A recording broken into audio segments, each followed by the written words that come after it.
We met in college, I think during a copy editing class. I noticed that Adam had a Spider-Man folder and I had a Superman folder, and I think we started talking about which superhero was more appropriate to be a journalist in a copy editing class, and then I think that's where we met. We're in college classes together.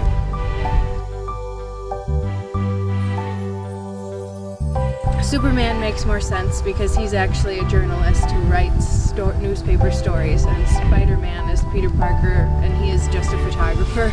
And so in a copy editing class it's more appropriate to be Superman rather than Spider-Man. So I win. In college a lot of people called me Peter Parker just because I somewhat resembled the character in my body type. But I don't think Katie knew what she was in for. She didn't know my lifelong love for comic books, so I think it was an unexpected thing that she'd get so much conversation out of me, and I was a very quiet person. So.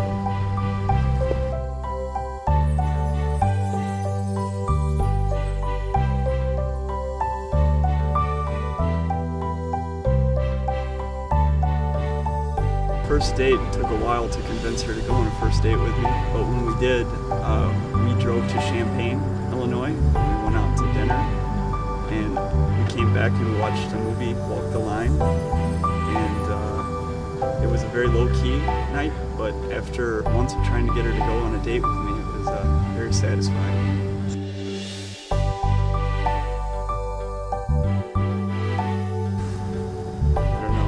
Embarrassing, probably like 20 times.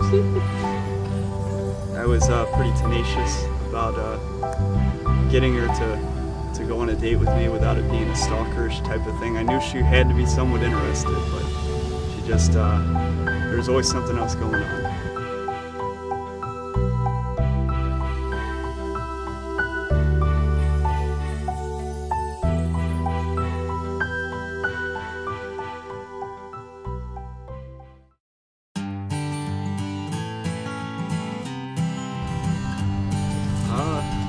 Bizarrely enough, I'm not trying to sound like a movie or something, but before she agreed to go on like a second real date with me, we had some difficulties just because we were both graduating and she was going to move away, and she was a little unsure if we should keep trying to talk and date, and I told her I loved her before we were officially dating because I felt it, and I think that I've always been the kind of person that I wouldn't try to get into a relationship, period, if I wasn't going to try to work towards something. In this case would be finding somebody to stay with for the rest of my life.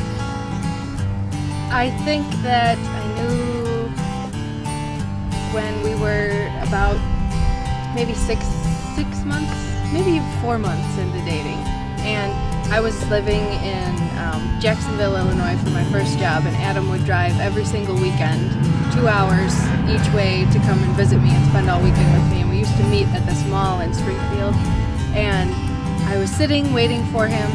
I don't know if I've ever told you this. And I was sitting waiting for him in like the center sort of area of the mall, and I was looking at this carousel and just looking at all the people, and I saw him just walking down the hallway of the mall towards me, and I thought, I am just ridiculously in love with this guy. And I just think I just kind of knew that was just going to be it. And I remember walking out to the parking lot after we'd walked around the mall, and he would make me spend like 3 hours in FYE. That I was just so happy, and like I always wanted to be that happy and to feel that way, and I think that I kind of knew then and was reassured through whatever else happened that like I'd felt that way, and I wanted to stay that way, and I think that's when I knew.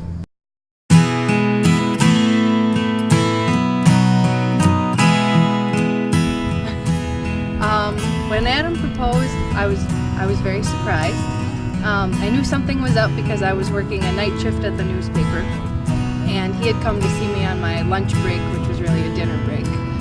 And all through dinner, he was acting kind of goofy and like he had a surprise, and I kept saying, "What is it? What is it?" And he said, "Well, I got your present, I got you something, but I'm not going to tell you what." And I thought that he bought us a dog because he's really wanted a puppy for a long time, And I was like, we can't have a dog. We don't have enough money. We're not home enough. We'll be bad pet owners. And so I was trying to not be grumpy because he was so excited. And I was like, okay. So I called him on my way home. It was like 11:30 at night, midnight. And I said, okay, I'm on my way home. He said, when you get home, I want you to knock on the door and close your eyes. Don't come in the house. Okay, I thought, he's got a dog in there. I just don't want this dog. So I park the car, I get home, I knock on the door, I close my eyes. Okay, all the lights go off in the dining room. And he goes, come on in, keep your eyes closed. And so I walk in the dining room, it's dark, my eyes are closed, the lights, I can like tell the lights are on, my eyes are still closed. And I hear like rustling in a cardboard box. And I was like, it's that dog. I don't want the dog. So I was like, okay, just prepare yourself to act happy. And so he goes, okay, open your eyes. And there's this giant, like almost the size of a refrigerator box with bright green, shiny wrapping paper on it. It was like 2 weeks before Christmas and a big red bow on the front. And you could tell there was kind of like a door cut into it. So I pulled open the box and it was not a dog. It was Adam with like a suit on and a tie, down on one knee with a little ring box. And I started laughing hysterically because I was so happy it wasn't a dog and that it was Adam. And then I kind of fell down to my knees and he asked me to marry him. And I, of course, said yes, and I was very happy. So it was very cute and memorable.